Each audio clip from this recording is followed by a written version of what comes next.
recording. No, absolutely. So yeah, so this is how I do it. I use my mobile phone, and then it can pick up the stuff in the shot, the ovilus and the other thing there with all the lights on the end. That's a K2 meter, which again, ghost hunters have found will pick up spirits, and it's showing quite a lot anyway. But what Roger tends to do with this K2 meter is normally there's just one green light on if there's no electric field detected, but if Roger agrees with something, he'll flash the lights, up to the red maximum to show that he's saying, oh yeah, I agree with that, or that's me, or whatever.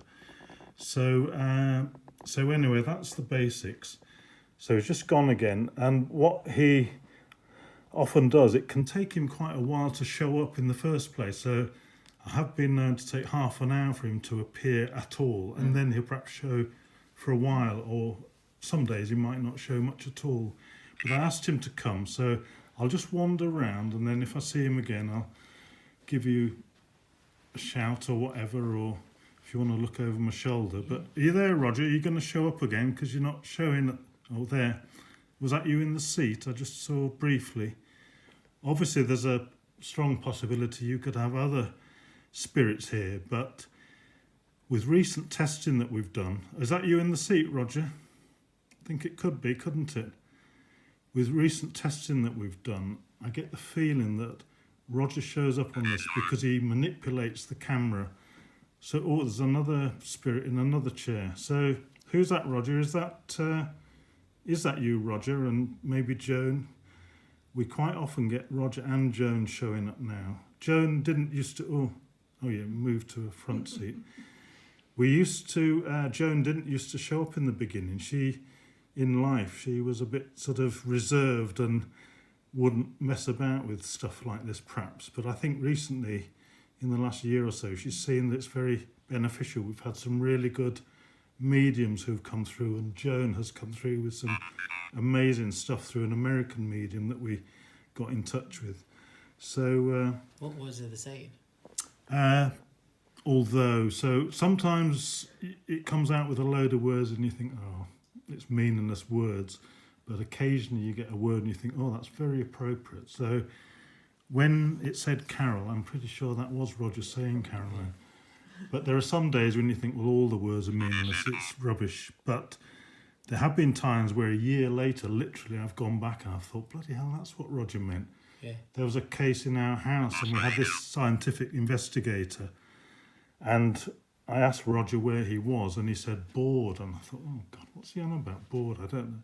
That's just a rubbish word. And then reading just a few months ago, editing the video for the book, I realised he meant skirting board, and I thought, bloody hell, that's exactly the right word, and I hadn't spotted it for a year. But obviously there's only 2,000 words in here, and they're American, so a lot of words aren't suitable for him.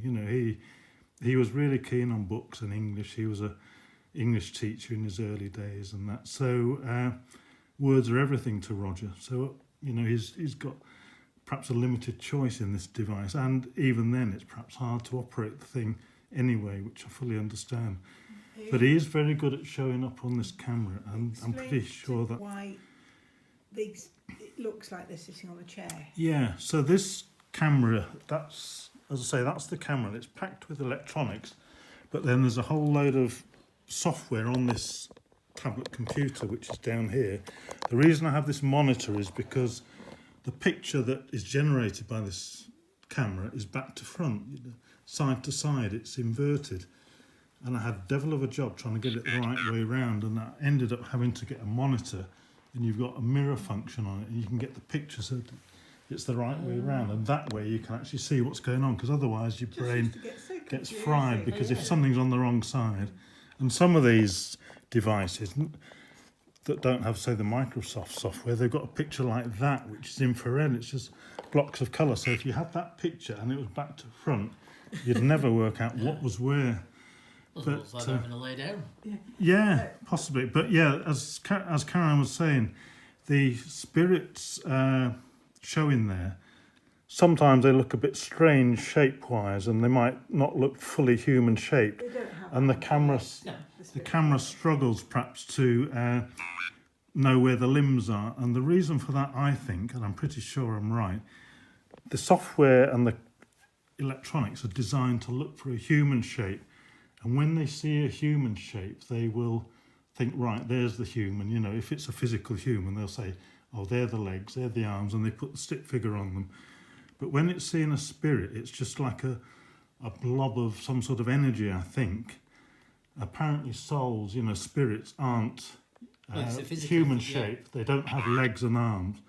So the camera is struggling, and it's thinking, oh, well, there's something there, but I'm not quite sure where it is. So it's putting, you know, the stick figure on what it thinks as a best guess. And some days you see it, and all the limbs and everything are sort of moving around, and the camera obviously doesn't know what the hell's going on, but it knows there's something there.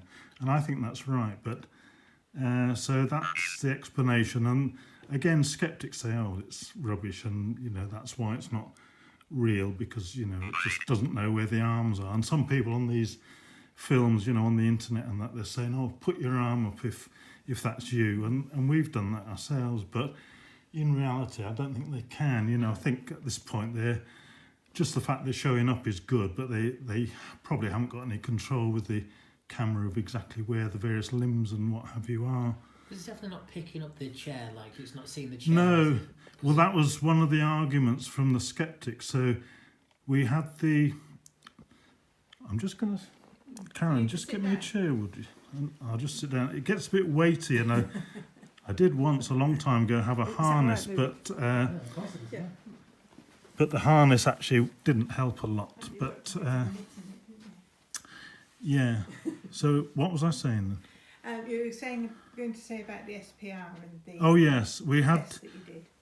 I've been trying to So get... the SPR is the Society for Psychical Research, which is the oldest society of its type in the world, and it was set up in this country, you know, in the 1800s, with the express intent, you know, aim of proving life after death, and it was the forerunner of the spiritualist church and everything. So they do investigations, you know, of paranormal things, and they'll come out if they're persuaded that there's something worth investigating. And they will, you know, check it out, and they will see. And then if they rule out everything that's a supposedly logical, scientific explanation... If they manage to debunk it. Yeah, if they debunk it, then they'll say, OK, perhaps that is genuine. So after a lot of struggling, I managed to get... You wanted to get... I wanted scientific sort of validation for what's going on here for purposes of my book or whatever, because otherwise people say, oh, it's a load of rubbish. So eventually I got one of their investigators. He could see there was something in this. So he came up to us, you know, from down south to Yorkshire, stayed for the weekend, and he met us and, you know, saw what we were doing in our house and that. We showed him around, and he was sort of, he wasn't persuaded, but he was sort of still a bit interested. And then eventually, many, many months later, eventually I persuaded him to... I'd go down and meet him at Northampton University where he was doing his PhD. He wasn't familiar with these cameras, so I got him one and sent it to him first and said, you know, that's your camera, and do experiments, have a look, which he did. And then when I went down, we did a load of tests, and we did some tests that he'd planned of the two cameras side by side, his and mine. So in a very plain white room with totally plain white walls, after about 30 minutes, eventually Roger did show up for several minutes. And this investigator, Aaron, I said, you know, do we need to do any more for you to believe that this is really a spirit? And he said, no, that's it. It was a plain white wall, so there was nothing for the camera to Detect. So like you were implying, there was nothing in the background to sort of con the camera, because that's a skeptic's argument that, you know, if Roger or whoever is showing up in front of furniture, then the camera might be confused by the shape of furniture and stuff. And people say Which is a dark wall. They don't. They think this does it only show up in the dark. Yeah, but like in our living room, we've got a cluttered living room, very old-fashioned furniture and that, so you can't see anywhere that isn't full of bits and pieces and shapes and that. And So obviously when Aaron came up then and saw Roger, he would think, oh, well, there's so many bits and pieces that could be tricking the camera, so it's not genuine. But Hug, yeah, he does say that. And yeah, sorry, Roger, we're not talking to you, are we? We're ignoring you. But if it was the chairs, it would probably pick up all the chairs. Yeah, that's right. And you can pick them up straight away. And as I move the camera, sometimes the stick figures will move across, you know.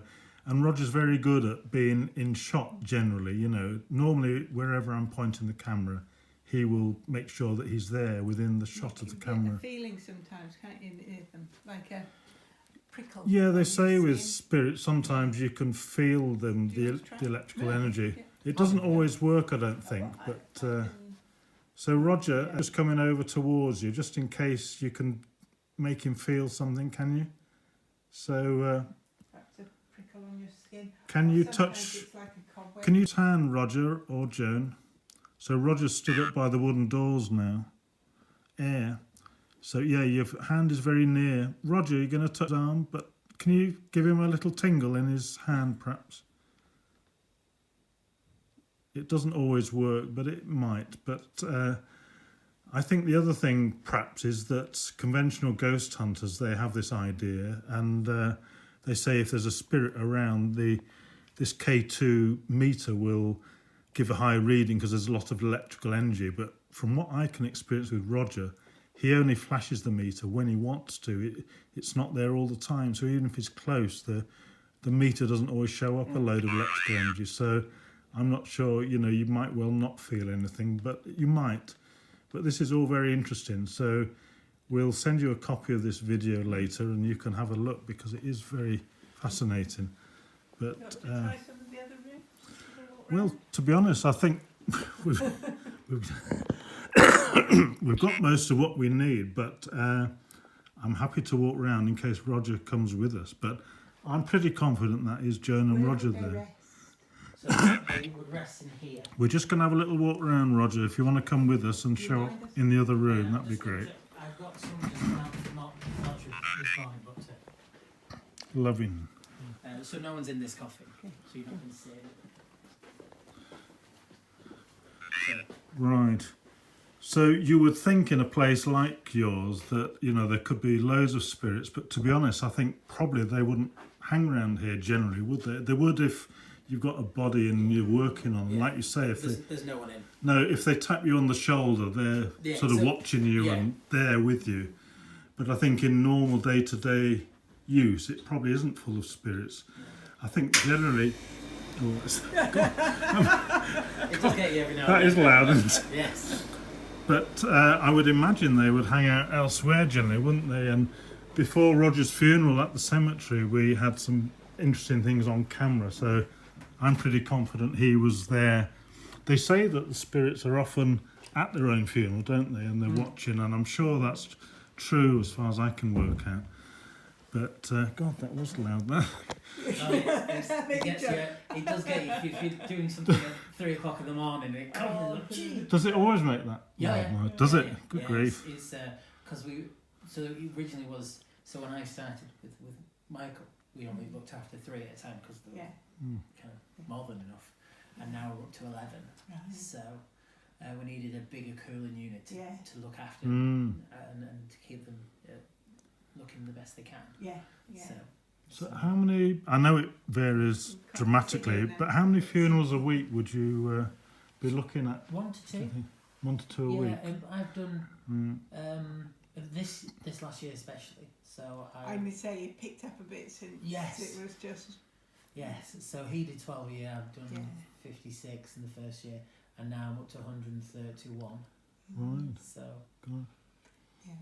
But as I say, it's the way you present it. It's, as much as I like Nick, I couldn't have put mum and dad here. No. But that they had organised it before anyway. It wasn't up to me. But you know, I mean, it crossed my mind. And I could fully understand your reasons why, even if they weren't have a plan somewhere else, I could understand because I always say it's a bit like a creme brulee with a stick. You know, you have to tap that hardness, but he's fiercely loyal. would do anything for him. But first impressions, you only get your first impression in the first 8 seconds. And if it's not good, and especially in this line of work where you have to be whiter than white, and even though you might be struggling with workloads and stuff, things like that, emotion, because we are people, we do get waves of kind of emotions. It's not your family's problem, so you have to make them feel like they're the only one. Absolutely. And that's it. Even if you may have 11 in, but they're the only ones. For that moment, when you sit there, you don't want to be talking about anybody else but their loved one. And so Roger had sort of planned their funerals years in advance, down to the last detail, really, hadn't he? But he was adamant there was no life after death, which is, I find very funny. He says laugh on this. I think Roger's laughing. But, it's bizarre that as soon as he died, he gave us tons of signs as if to say, I was wrong, I'm actually here. Well, he did say. But it was Joan who started it. She died in 2017, and soon as she died, we got loads of signs, and we'd never had signs from any relative before, had we? No. And Joan started it off, and we told Roger about the signs, and he wouldn't talk about it. I think he thought we were completely nutty. It was a bit puzzling to begin with. We were living in Leeds. Mum and Dad were over here, but we were living in Leeds, and we'd go into the back. We had a business premises in front of the house, and we'd go back into the house, and I'd say, "Have you left the telly on?" Didn't. And then more and more television, and then it got so as we walk in to the room, the television would come on, and then so Jeremy had to fix the telly. So is that what you needed? No, I'm alright. Okay. Fix the telly so it wasn't connected to the electricity, and it still came on. And then it would come on if I was. Well, we were selling a house. It was all very stressful. And I got the buyers coming, and we knew it was going to be a serious meeting, you know. And Jeremy had to go. Well, Jeremy was over here, and I was still at home. And literally, as they walked in, the television upstairs came on. That one had never come on before. And it was just like Mum was saying, "You're right, I'm here." And the bedroom lights had come on, wouldn't they? Yeah, we had lots of electronic signs, and that's common, various mobile phone things and other odds and ends and what have you, and that is common. The spirits can manipulate them easily. You all right, or do you need it's to just the go? wife. Oh, okay. Cake for tea. Yes. That's exactly that.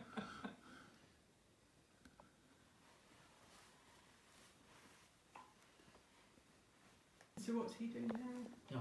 Okay. I'll just, unless you want to say anything else, I'll start turning it all off. Yeah. Are you happy with that? Yeah, no. It's And we'll talk in a minute when I've got it all off. But thanks, Roger and Joan. I'm going to turn all this off now. But that was great that you came. So, Thought you would.